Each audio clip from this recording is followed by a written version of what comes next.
স্বাগতম জানাইছো সকলোকে পুনৰ নতুন এটা ভিডিঅ' লৈ আজি আমি এইটো ভিডিঅ'ত MS Wordত কেনেকৈনো এডমিশন ফৰ্ম এখন ক্ৰিয়েট কৰিব পাৰো খুব সিম্পল আৰু কম সময়ৰ ভিতৰত এইটো চাম বহুতে মেছেজ কৰিছিল যে এডমিশন ফৰ্ম এখন বনাব লাগে MS Wordত আৰু একেবাৰে সিম্পল যাতে আমাক সময়টো খুব কম লাগে আজি আমি ইয়াত একেবাৰে সহজতে অৰ্থাৎ কেৱল মাত্ৰ শেপ আৰু টেবুলৰ মাধ্যমত যি টেবুল আছে টেবুলৰ মাধ্যমত আমি কেনেকৈনো এটা এট্ৰেক্টিভ এডমিশন ফৰ্ম ক্ৰিয়েট কৰিব পাৰো হেতু চাই লওঁ ঠিক আছে বাকি এইখিনি আপোনালোকে জানে যদি গ্ৰামাৰ ফাউন্ডেশন কোৰ্স আপোনালোকে ল'ব বিচাৰে বা কাৰোবাক যদি সাজেষ্ট কৰিব বিচাৰে তেতিয়া হলে এই বেনাৰ শেয়াৰ কৰি দিব আৰু সবিশেষ জানিবলৈ নাম্বাৰটো আছে নাম্বাৰটোত যোগাযোগ কৰিব পাৰে ঠিক আছে তেতিয়া হলে আমি চাই লওঁ কেনেকৈনো এডমিশন ফৰ্ম এখন ক্ৰিয়েট কৰিব পাৰো first of all page layout সাইজটো A4 কৰি থওঁ কলাম আমি কি কয় কলাম সিঙ্গল কলাম থাকক পোৰ্ট্ৰেট থাকক মাৰ্জিনটো নেৰো কৰি দিও ওকে আৰু পেজ বৰ্ডাৰটো দি দিও ওকে ঠিক আছে ফাৰ্স্ট অফ অল আমি কি কৰিম আমি ইয়াত যিমানখিনি এন্ট্ৰি কৰিম আমি শেপৰ মাধ্যমেৰে কৰিম যাতে আমি ড্ৰেগ কৰিবলৈ এইবোৰ নিবলৈ সুবিধা হয় মইটো অলপ জুম কৰি লৈছো মই ইনসাৰ্টত গৈ প্ৰথমতে এটা শেপ এড কৰি লৈছো ৰেক্টেংগল শেপ আৰু ইয়াতে মই লিখি লৈছো এডমিশন ফৰ্ম বুলি ओके एडमिशन फॉर्म लिखार पिছত जिटु शेपर कलर एटु মই হোয়াইট কৰি দিছো আৰু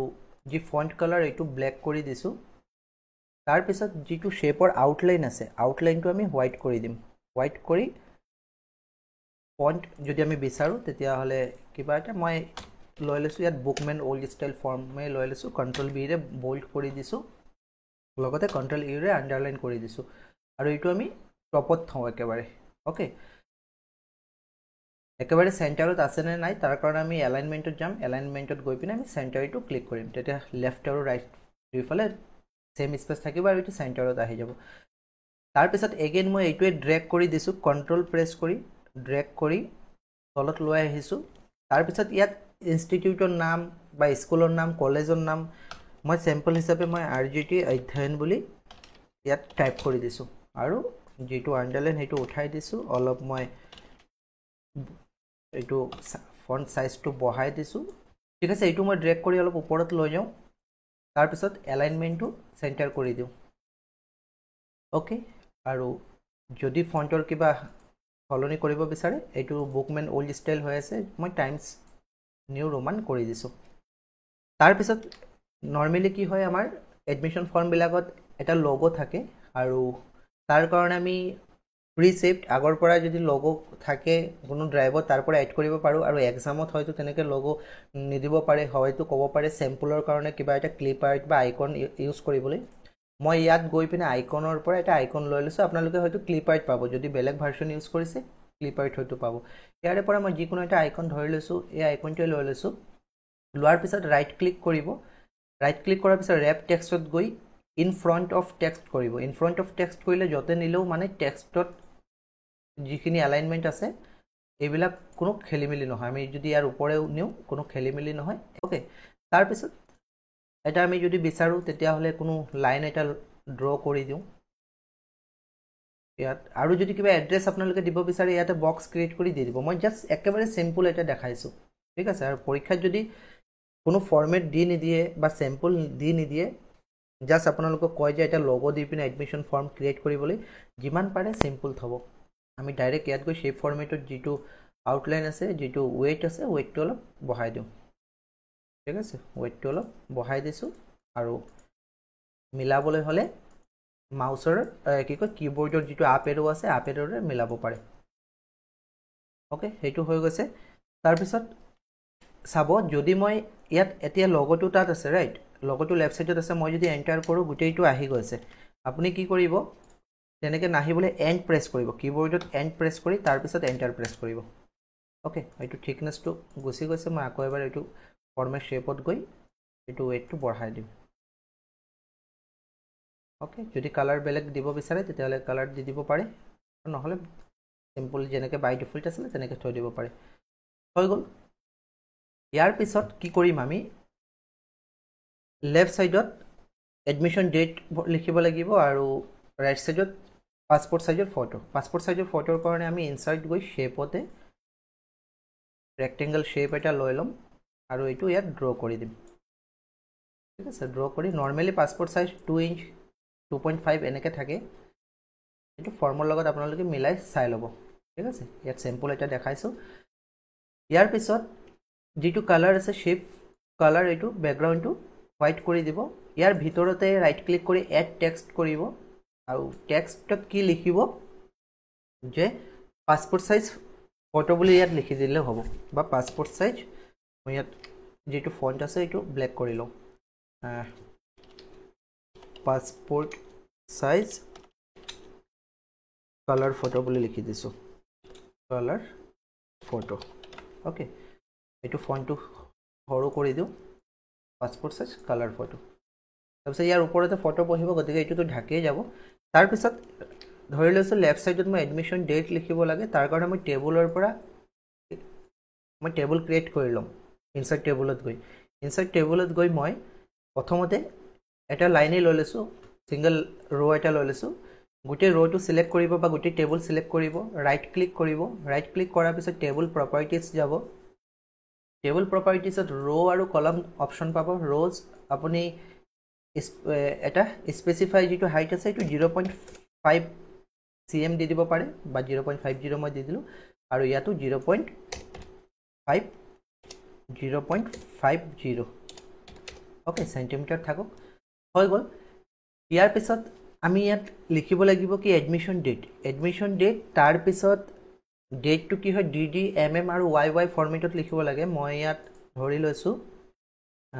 ইয়াত প্ৰথমতে মাৰ্জ কৰি লওঁ ৰাইট ক্লিক কৰি সিলেক্ট কৰি লম প্ৰথমতে সিলেক্ট কৰি মই এইটো জুম কৰি লৈছোঁ ওকে সিলেক্ট কৰি মাৰ্জ কৰি আমি ইয়াত লিখিম এডমিশন ডেট লিখাৰ পিছত লাগিলে মই আৰু অলপ মাৰ্জ কৰি দিওঁ ৰাইট ক্লিক কৰি তাৰ পিছত যেটো ফন্ট আছে টাইমছ ৰোমান নিউ আমি নৰ্মেলি কি লিখো ডেট মান্থ আৰু ৱাই মানে ইয়াৰ নহয় জানো ইয়াত তিনিটা আছে তাৰ মানে আৰু কেইটা এড কৰিব লাগিব টোটাল 8টা লাগিব আমি ৰাইট ক্লিক কৰি ইনসাৰ্টত যাম ইনসাৰ্টত গৈ insert columns to the right add কৰিম 6টা হ'ল আৰু দুটা আমি এড কৰিম আকৌ সিলেক্ট কৰি দুটা ইনসাৰ্ট কৰি ৰাইট সাইড এতিয়া আমি ইয়াত কি লিখিম নৰ্মেলি আমি ডেট মান্থ আৰু ইয়াৰ লিখো গতিকে ডিডি এমএম আৰু ৱাই লিখি দিছোঁ ঠিক আছে ৱাই এতিয়া কি হ'ব যেতিয়া নেকি পেনেৰে লিখিম এইখিনিতো ব্ল্যাক বেছি ডাৰ্ক হৈ থাকিলে বেয়া লাগিব গতিকে ইয়াত এটা হালকা এটা কালাৰ কিবা এটা লৈ ল'ব যাতে অলপ দেখি পায় ঠিক আছে তেনেকৈ একেবাৰে পাতল কালাৰ তেতিয়ালে আমি গম পাম যে এডমিশন ডেটত প্ৰথমতে কি লিখিব লাগিব ডেট ঠিক আছে তাৰপিছত মান্থ তাৰপিছত ইয়াৰ ওকে ইমানটো হ'ল ইয়াৰ পিছত আমি নৰ্মেলি কি লিখো এডমিশন ডেটৰ পিছত নেম লিখো আমি কি কৰিম এইটোৱে টেবুল কপি কৰি লওঁ কপি কৰি এন্টাৰ প্ৰেছ কৰি ইয়াতে পেষ্ট কৰি লৈছোঁ পেষ্ট কৰি প্ৰথমতে এইবোৰ যদি মই ডিলিট কৰি লওঁ আৰু ৰাইট ক্লিক কৰি ইনসাৰ্টত গৈ আৰু কেইটামান ৰাইটত এড কৰি দিওঁ ওকে দেন এগেইন ইনসাৰ্ট কৰি ৰাইটত বক্স কেইটামান এড কৰি দিছোঁ তাৰপিছত পুনৰ এন্টাৰ প্ৰেছ কৰিম ফাৰ্ষ্ট অফ অল কি লিখিম আমি এডমিশন ডেট হৈ গ'ল ইয়াত ধৰক নেম লিখিছোঁ নেমৰ তলত আমি ফাদাৰ্ছ নেমৰ কাৰণে কি কৰিব এইটোৱে কপি কৰিব পাৰে আদাৰৱাইজ আমি কি কৰিব পাৰোঁ ইনসাৰ্ট তাৰপিছত বিলো বুলি কৰিব পাৰে ইনসাৰ্ট বিলো কৰাৰ লগে লগে একে লগতে হৈ গৈছে আমি টেবুল লেআউটত যাম টেবুল লেআউটত গৈ স্প্লিট টেবুল বুলি এটা অপশ্যন পাব স্প্লিট টেবুলত ক্লিক কৰিম ক্লিক কৰাৰ পিছত গেপছটো যদি বেছি হৈ যায় ইয়াত নো স্পেচ যেটো অপশ্যন আছে নো স্পেচত ক্লিক কৰিব okay then again right click কৰি ইনসাৰ্টত গৈ আমি বিলো কৰি টেবুল প্ৰপাৰ্টিজত গৈ স্প্লিট টেবুল কৰিম যদি গেপছটো বেছি হৈ যায় নো স্পেচ কৰিম আৰু আদাৰৱাইজ আপোনালোকে এটা কাম কৰিব পাৰে ডাইৰেক্ট কপি কৰি ইয়াত এন্টাৰ কৰি পেষ্ট কৰি দিব আৰু যেটো গেপ আছে এইটো নৰ্মেল কৰি দিব কি নো স্পেচ কৰি দিব নৰ্মেল হৈ থাকে নো স্পেচ কৰি দিব ঠিক আছে আকৌ এন্টাৰ কৰি পেষ্ট কৰি দিব নো স্পেচ কৰি দিব আৰু ইফালে যদি আৰু এড কৰিব লাগে ৰাইট সাইডত ঘৰ নিজৰ ইচ্ছামতে এড কৰি দিব পাৰিব ঠিক আছে মই ইয়াত আৰু দুটামান যদি বিচাৰো তেতিয়াহলে এড কৰি দিব পাৰো সিলেক্ট কৰি ইনসাৰ্ট কৰি ৰাইট একেবাৰতে কৰি ললে ভাল হ'ব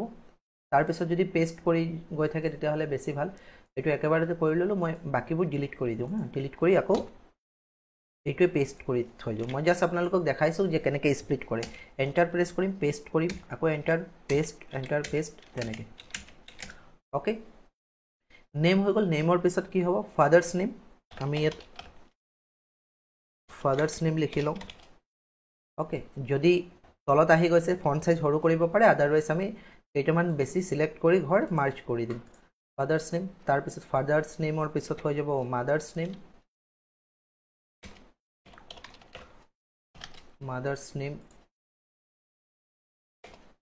ওকে দেন এগেইন আমি এইটো মাৰ্জ কৰি দিওঁ ৰাইট ক্লিক কৰি মাৰ্জ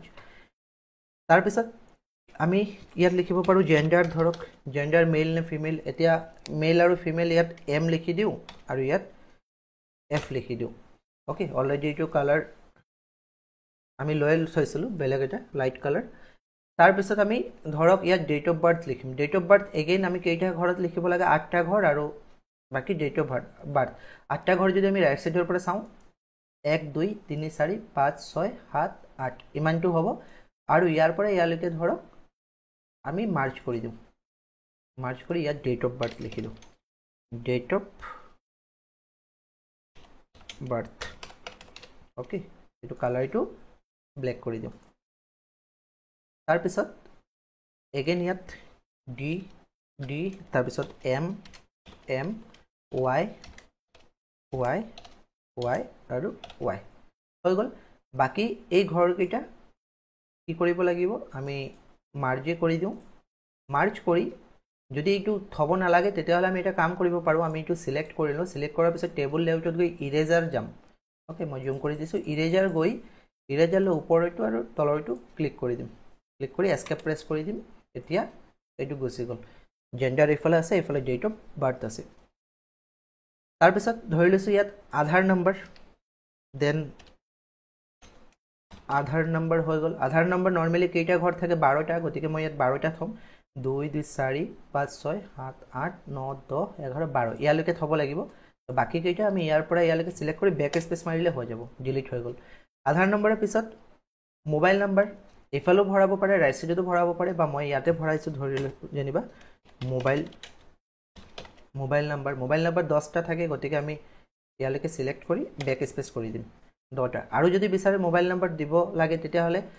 আমি ডিলিট নকৰাকৈ ইয়াতে পুনৰ মোবাইল নম্বৰ লিখি ল'ব পাৰোঁ মাৰ্জ কৰি এগেইন এনেকৈ আমি মোবাইল নম্বৰ ইয়াত কপি কৰি ল'লোঁ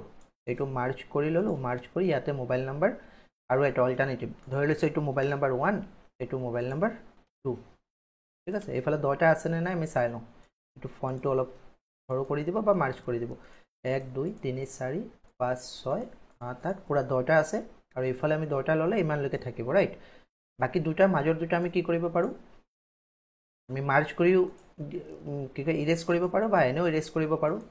টেবুল সিলেক্ট কৰি ল'ম টেবুল লেআউটত গৈ ইৰেজাৰত গৈ ওপৰটো আৰু তলৰটো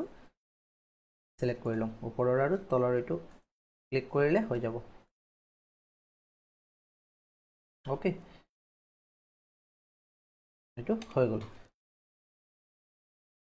দেন মোবাইল নম্বৰ হৈ গ'ল আৰু যদি কিবা লিখিব বিচাৰে বা ইয়াত আপোনালোকে বেলেগো লিখিব পাৰে যে আমি যেনেকৈ জেণ্ডাৰ লিখিলোঁ ডেট অফ বাৰ্থ লিখিলোঁ ৰিলিজন লিখিব পাৰে বা তেনেকৈ ফৰ্ম এখনো চাই ল'ব জেণ্ডাৰ ডেট অফ বাৰ্থটো ফৰ্মটো বেলেগ হৈ আছে মই এইটো টাইমছ ৰোমান কৰি থৈ দিওঁ বা একেলগে পিছতে কৰিব পাৰে বাকীবোৰ টাইমছ নিউ ৰোমান হৈ আছে এইকেইটা টাইমছ নিউ ৰোমান একেলগে পিছত অল চিলেক্ট কৰি কৰিব পাৰে তাৰপিছত হৈছে পাৰ্মানেণ্ট এড্ৰেছ বা প্ৰেজেণ্ট এড্ৰেছ মই ধৰি লৈছোঁ ইয়াত প্ৰেজেণ্ট এড্ৰেছে লিখিম ঠিক আছে প্ৰেজেণ্ট এড্ৰেছ লিখিম আমি ইয়াত আৰু কিছুমান চেল কি কয় টেবুল বা বক্স ইনচাৰ্ট কৰিলোঁ তলফালে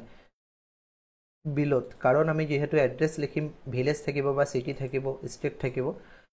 বহুত কিবা কিবি থাকিব পিন নম্বৰ থাকিব কাউণ্ট্ৰি থাকিব সেইকাৰণে অলপ বেছি লৈ লৈছোঁ বাকী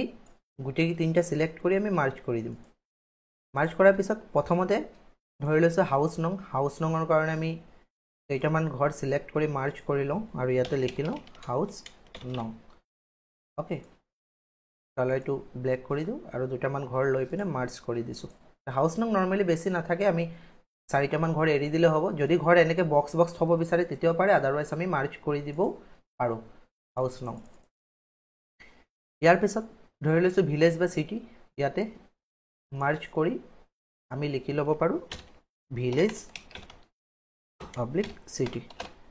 ঠিক আছে ভিলেজ অব্লিক চিটি এইটো ব্লেক কৰি দিছোঁ ভিলেজ অব্লিক চিটি হৈ গ'ল এই গোটেইটো আমি মাৰ্জ কৰি দিওঁ যদি আপোনালোকে বিচাৰে বক্সত হ'ব পাৰে তাৰপিছত ডিষ্ট্ৰিক্ট ধৰি লৈছোঁ ইয়াত আমি মাৰ্জ কৰি ডিষ্ট্ৰিক্ট লিখিব লাগে অ'কে দেন ডিষ্ট্ৰিক্টৰ পিছত আমি ষ্টেট পিন এইবোৰ লিখিব পাৰোঁ যেনেকৈ আপোনালোকে নিজৰ ইচ্ছামতে ভৰাব পাৰে মই ইয়াত ডিষ্ট্ৰিক্ট লিখিলোঁ ইয়াতে যেনিবা এইটো ঘৰত অলপ দূৰত ইয়াত যেনিবা মাৰ্জ কৰি আমি ষ্টেট লিখি দিছোঁ ষ্টেট আমিতো ধৰি লৈছোঁ অসমৰ কাৰণে বনাইছোঁ তেতিয়াহ'লে ASSAM লিখিবলৈ 5টা ঘৰ থ'লেই হ'ব গতিকে আমি অলপ বেছিকৈ মাৰ্জ কৰি থৈ দিওঁ ইয়াত আমি ষ্টেট লিখি দিছোঁ অ'কে এইটো ষ্টেট লিখি দিছোঁ দেন ষ্টেটৰ পিছত ধৰি লৈছোঁ কাণ্ট্ৰি লিখিব লাগে তেতিয়াহ'লে আমি ক'ৰবাত মাৰ্জ কৰি এগেইন আমি লিখি দিব পাৰোঁ ৰাইট ক্লিক কৰি মাৰ্জ দেন কাণ্ট্ৰি অ'কে ষ্টেটটো কেপিটেল থৈছিলোঁ এইটো মই স্মল কৰি দিওঁ প্ৰথম লেটাৰটো কেপিটেল কাণ্ট্ৰি হৈ গ'ল তাৰপিছত ধৰি লৈছোঁ ইয়াত পিন লিখিব লাগে পিনো আমি জানো যে নৰ্মেলি কেইটা হয় 6টাই থাকে নহয় জানো তেতিয়াহ'লে 6টা ঘৰেদি বাকীকেইটা আমি মাৰ্জ কৰি পিন লিখি থৈ দিওঁ পিন অ'কে বাকী আপোনালোকে নিজৰ ইচ্ছামতে কিবা কিবি যদি এড কৰিব বিচাৰে এড কৰিব পাৰে আৰু এইকেইটা ঘৰ যদি থ'ব নিবিচাৰে যদি মই ডিষ্ট্ৰিক্টত বোলে ঘৰ থ'ব নিবিচাৰোঁ কাৰণ ডিষ্ট্ৰিক্টটো বেলেগ বেলেগ হয় আৰু তাৰ লেটাৰো বেলেগ বেলেগ হ'ব ৰাইট এতিয়া শিৱসাগৰ লিখিলে বহুত দীঘল হ'ব তিনিচুকীয়া লিখিলেও অলপ দীঘল হ'ব কিন্তু ধুবুৰী লিখিলে অলপ শ্বৰ্ট হ'ব গতিকে আমি কি কৰিব পাৰোঁ মাৰ্জ কৰি দিছোঁ ষ্টেটটো মাৰ্জ কৰিলে কৰিব পাৰে অ'কে তাৰপিছত গোটেইটো কপি কৰি তলত এণ্টাৰ প্ৰেছ কৰি আকৌ পেষ্ট কৰি দিব আৰু পাৰ্মানেণ্ট প্ৰেজেণ্ট এড্ৰেছৰ ঠাইত এতিয়া পাৰ্মানেণ্ট এড্ৰেছ লিখি দিব পাৰ্মানেণ্ট এড্ৰেছ অ'কে যদি এইখিনি মিলাব লাগে একেটা লাইনত আনিব বিচাৰিছে তেতিয়াহ'লে আৰু অলপ বেছি মাৰ্জ কৰিব লাগিব আৰু নহ'লে তেনেকৈ থাকক বাকী প্ৰেজেণ্ট এড্ৰেছটো মাজত যদি হ'বলৈ হয় টেবল লেআউটত গৈ এইটো চেণ্টাৰ কৰি দিব দেন পাৰ্মানেণ্ট এড্ৰেছটো চেণ্টাৰ কৰি দিব আমি জুম আউট কৰি চাওঁ কেনেকুৱা দেখিছে ঠিক আছে এইটো মোটামুটি এটা ভালেই লুকছ আহিছে বেয়া অহা নাই তাৰপিছত আৰু কিবা যদি এড কৰিব বিচাৰে আপোনালোকে এড কৰি দিয়ক আৰু নহ'লে শেষত আমি কি লিখিব লাগে আই হিয়াৰ বাই ডিক্লেয়াৰ যিটো ডিক্লেৰেশ্যন থাকে মই ইয়াত লিখি দিছোঁ আই জুম কৰি লওঁ আই হিয়াৰ বাই ডিক্লেয়াৰ এই লাইনটো আপোনালোকে মুখস্থ কৰিয়ে ল'ব আই হিয়াৰ বাই ডিক্লেয়াৰ ডেট অল কি থাকে একচুৱেলি যে অল দি ইনফৰমেশ্যন গিভেন বুলি এনেকৈ লিখা থাকে নহয় জানো বা অল দি এণ্ট্ৰিজ মেড এনেকৈ লিখা থাকে মই লিখি লৈছোঁ ধৰিব যেনিবা আই হিয়াৰ বাই ডিক্লেয়াৰ ডেট দি এণ্ট্ৰিজে লিখি দিওঁ the entries made by me in the application form in the application form are complete and true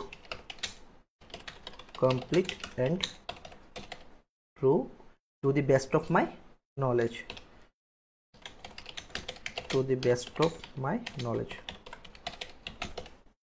okay কিমানটো লিখি থৈ দিলে হ'ব দেন একেবাৰে শেষত এপ্লিকেণ্ট সিগনেচাৰ আৰু signature of the head of the institution বা সিগনেচাৰ অফ প্ৰিন্সিপাল তেনেকৈ আমি তাৰ কাৰণে এইটো বক্সটো যিটো ক্ৰিয়েট কৰিছিলোঁ এইটোৱে কণ্ট্ৰল প্ৰেছ কৰি মাউচেৰে ক্লিক কৰি আমি তলত লৈ আহিম অ'কে তলত আনি আমি এডজাষ্ট কৰি ল'ম লেফ্ট ছাইডত আৰু ইয়াত লিখি লওঁ যে এপ্লিকেণ্টছ সিগনেচাৰ আৰু তাৰপিছত আণ্ডাৰলাইনটো উঠাই দিওঁ কণ্ট্ৰল বি এইটো বলটো উঠাই দিছোঁ দেন এগেইন মই এইটোৱেই কপি কৰি লৈ যাওঁ চিলেক্ট কৰি মাউচেৰে ড্ৰেগ কৰি ৰাইট ছাইডত মিলাই দিওঁ আৰু ইয়াত লিখি লওঁ যে সিগনেচাৰ অফ HOI লিখি দিছোঁ হেড অফ দি ইনষ্টিটিউশ্যন আৰু এইটো ৰাইট এলাইনমেণ্ট কৰি দিওঁ লাগিলে হৈ গৈছে ইমানটো একেবাৰে চিম্পল থৈ দিছোঁ বিশেষ একো কৰিব নালাগে আৰু যদি চেম্পল পেপাৰ দিয়ে তেতিয়াহ'লে আপোনালোকে সেইমতে কৰিব লাগিব ঠিক আছে এতিয়া যদি মই চাওঁ ইয়াত এইটো এপ্লিকেশ্যন ফৰ্মটো ইয়াত আহি গৈছিলে এডমিশ্যন ফৰ্মটো, এইটো ডিলিট কৰি দিছোঁ। ঠিক আছে, তেতিয়াহ'লে আমি যদি কণ্ট্ৰল পি মাৰি চাওঁ প্ৰিভিউটো এনেকৈ ওলাব, বৰ এটা বেয়া দেখা নাই, নহয় জানো? আৰু বাকী আপোনালোকৰ ক্ৰিয়েটিভিটি, আপোনালোকে ক'ত কি থ'ব বিচাৰে। মই যেনেকৈ ইয়াত পিন ষ্টেট ইয়াতে থৈছোঁ, এডমিশ্যন ফৰ্ম মই লেফ্ট ছাইডত থৈছোঁ, এডমিশ্যন ডেটটো আপোনালোকে বিচাৰিলে এডমিশ্যন নাম্বাৰ দিব পাৰে আৰু কিবা কিবি এড কৰিব পাৰে। সেইটো ক্ৰিয়েটিভিটি, যিমান ক্ৰিয়েটিভিটি ইউজ কৰিব পাৰে আপোনালোকৰ, সেইটো নিজৰ নিজৰ ক্ৰিয়েটিভিটি হয়।